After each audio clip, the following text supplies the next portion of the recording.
Well everyone, it's time for us to go and take a look at the Samsung Galaxy A71 and see how this specific phone holds up in 2023. Now this was the Galaxy A phone, one of the more, expensive ones from the year of 2020, and a lot of things have changed from there, not only in technology but the world landscape as a whole. And the thing with the Galaxy A71 is that this is a, interesting phone. I don't really think it's worth buying that much anymore, mostly because of its lack of software updates, but also because of so many other phones that have came out and have gone down in price tag quite a bit as well. This probably wouldn't be the first phone I'd recommend buying, but if you want to buy some phones that I would recommend buying, links will be down in the description. You can get them from there and you can help support the channel at the same time. Now starting off with something like the Samsung Galaxy A71, on the front of this phone, what was very interesting was that you were getting a pretty big 6.7 inch Super AMOLED Plus display. It was 1080p, it was a 60Hz panel, so it wasn't like 120Hz or anything like that. But with this type of display, it was a very decent display for the A series. For those of you who don't know, the A series is pretty much Samsung's cheaper lineup.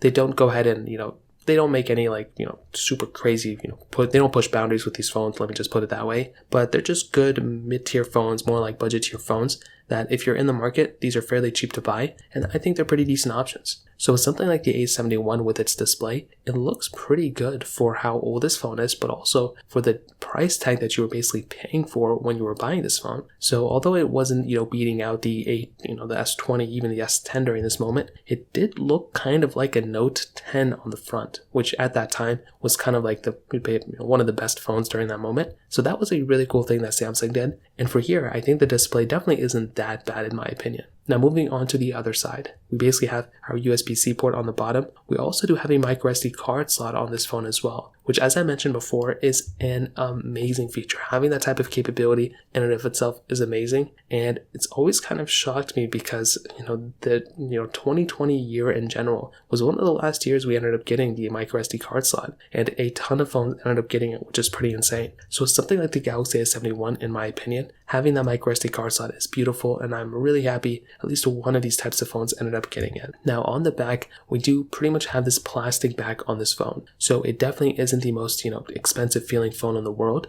But you have to remember that with a phone like this, you aren't paying for the most expensive phone in the world. You're paying for a fairly cheap, reliable phone that is definitely going to be cheaper than what you're going to be expecting, but it's going to be still a good phone in terms of other areas, if that makes sense. So you're definitely not paying for the best feeling back. It's definitely fairly cheap, but that's not a big deal either, and that wouldn't be a reason why I would avoid buying this phone, if that makes sense. Now another thing with this type of phone is that, well, it's not really supported with software, which we'll get into in a second. So I don't want to just keep hyping up this phone and, just want to let you know that it's not really supported with software. So that kind of hinders, the recommendation of it. But I will tell you at the end of the day, the outside of this phone looks fairly modern. It does not look that old. And it definitely gets a thumbs up for me for the most part. So in terms of that kind of covers it up there. Now in the camera department, this specific phone on the back, I'm going to tell you these numbers and I will tell you just to wait and hear me out for a second. It has a quadruple camera setup on the back. So your mind might just immediately think that it's already such a great camera or something like that. That is not the case, and I'll explain that in a second. So it's a 64 megapixel wide angle lens,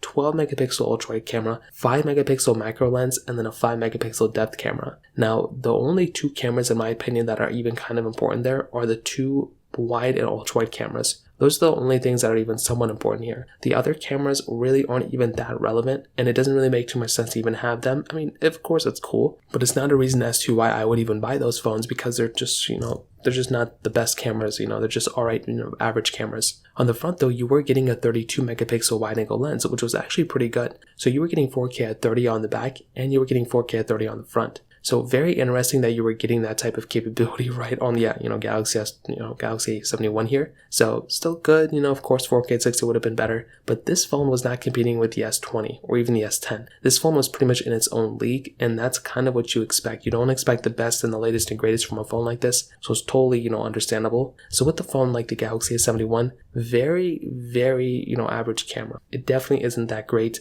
A phone from like a 2021, like a Galaxy S21, is going to have a way better camera than this thing. In fact, I think this thing is more in line with something like a Galaxy A70 than any of the A70 successors. So that's kind of another thing to keep in mind here as well. So again, not the end of the world, not a crazy big thing to keep in mind, but when you are getting something like a Galaxy A71, the camera really isn't that great. So definitely keep that in mind. That's all we kind of have to talk about there. Now, in the software and the longevity portion, this was another area where we kind of talked about earlier. I mean, this device as a whole, it's good. So the software as a whole really isn't the best experience because you're not really getting any more software updates on this type of device. It's just kind of how it is. As a phone gets older, that's just kind of what happens. But I think it got a pretty decent amount of software updates for the most part. It could have been better, but like the Galaxy A series kind of matches for the most part the year of phones before. And with the A71, because it did kind of come out in 2020, it's almost matching a line with something like the S10. The S10 has been unsupported with a little bit of time, and the A71 is pretty much no different. So from that perspective, that kind of covers it up here for the most part. Now moving on to kind of the future, and mostly with the A71, it does kind of match with the S20 in this example. So in terms of that kind of covers it up there. Now from the performance side, this specific phone had that Qualcomm Snapdragon 730 chipset with 6 gigs of RAM on the base model, but it did go up to 8 gigabytes of RAM. And with a device like this, I mean, I definitely do think that the performance, it's not horrible. There were some phones that I've seen that have that 7 series chipset from 2020,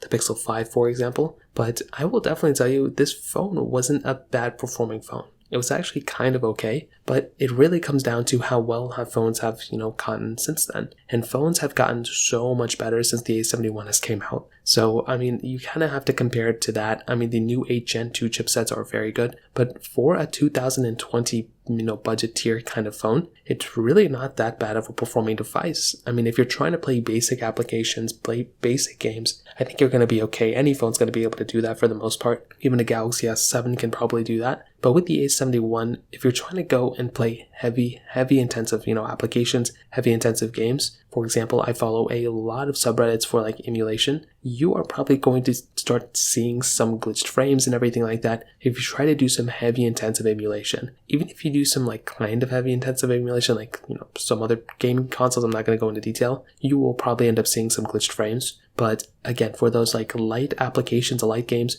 even like mid-tier apps, mid-tier games, things like Genshin Impact is going to be good because you can tailor down the graphics profiles quite a bit. That type of, game is going to be perfectly, fine here. It's only really until you kind of take it up a notch and you start playing, heavy intensive games, or you're trying to like video edit on your A71, that's where things can probably start giving you some issues. So from that perspective, that kind of covers it up there as well. Now the battery life, this thing had a 4,500 milliamp hour battery inside of it, which is a pretty good sized battery. It's pretty big. It wasn't like the super most powerful phone of all time, so it didn't really require that much power, beginning with to even kind of handle something like that too. So that kind of covers it up there as well. And to kind of sum up this video, what I'll tell you is, I definitely do think that the Samsung Galaxy A71 is a good phone when it first came out, and even now, like, it still might be okay. But because like it's kind of done getting software support, like I don't really know where this phone kind of fits into the whole entire landscape. I would probably recommend, like, if you have the option to, getting the successor of this phone. I think that would be pretty good. If not, you can always buy something like the Galaxy S21, the S22 that have gone down in value quite a bit. There's a lot of other phones, the Pixel 6, the Pixel 6a. There's a lot of other phones I probably would recommend before buying this one, but I think this is still a